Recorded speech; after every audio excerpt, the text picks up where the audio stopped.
से माया कैसे भाग सकती है? भजन करना पड़ेगा, बिना भजन के किसी का आशीर्वाद काम करने वाला नहीं। अपने लोग सोचते हाथ रख, अरे हमको पीठ में बैठ जाए जब तक भजन नहीं होगा तब तक बात बनने वाली नहीं। आप देखो हमारे पास बच्चे हैं और जो जितना भजन कर रहा है उतना गंभीर होता जा रहा है, और जो भजन नहीं कर रहा तो हमारी जूठन खा रहा है और लड़ रहा है।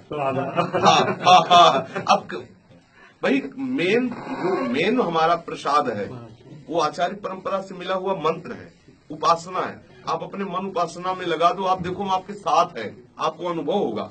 जागृत में, स्वप्न में, सुसुप्त में आपको अनुभव होगा कि हमारे पास है, दूर नहीं। और जब हम उपासना नहीं करते तो पास रहते हुए भी हमारी उन पर बुद्धि मानसिक होती है, और मानसिक व्यवहार और राग द्वेष, ये सब बड़े बड़े सिद्ध महापुरुषों को जहर दे दिया, बड़े बड़े सिद्ध महापुरुषों को कत्ल कर दिया। अब बोलो क्यों कर दिया गया? और उनके पास रहने वालों ने किया, क्यों किया?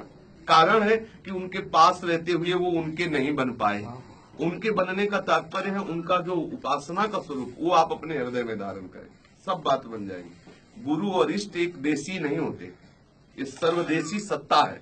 और आप मंत्र जप करो, आप देखो आपके सामने इष्ट है कि नहीं, आपके सामने गुरु है कि नहीं। एक क्षण भी कभी ऐसा नहीं हो सकता जिस क्षण में लगे कि हमारी प्रिया जो हमारे पास नहीं। केवल उसका प्रधान कारण है चिंतन।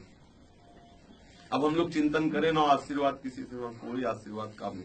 हाँ, सांसारिक भोगों की प्राप्ति कराने वाले आशीर्वाद हो सकते हैं, माना कोई ऐसा हो कि अपना तप भजन दे के ऐसा कर दे, लेकिन वो कितनी बेवकूफी है, कोरी बेवकूफी। वो बेचारा भजन कर रहा है, इसके बाद तुम्हें दे रहा है नाशवान पदार्थ, तो तुम उस राजी हो रहे, दोनों के दोनों गए। उसका सत्य भजन गया, तुम्हारा नाशवान लेना गया। जी अब इतने में तो मोह से युक्त हो, और मिल जाएगा तो और फंस जाओगे मोह में। सच्चा कृपा का स्वरूप है संसार से वैराग्य हो जाना, भगवान के चरणारविंद में अनुराग हो जाना। और ये गुरु कृपा से जो मंत्र मिला उसके जपने से होगा, ना कि और कोई आशीर्वाद से।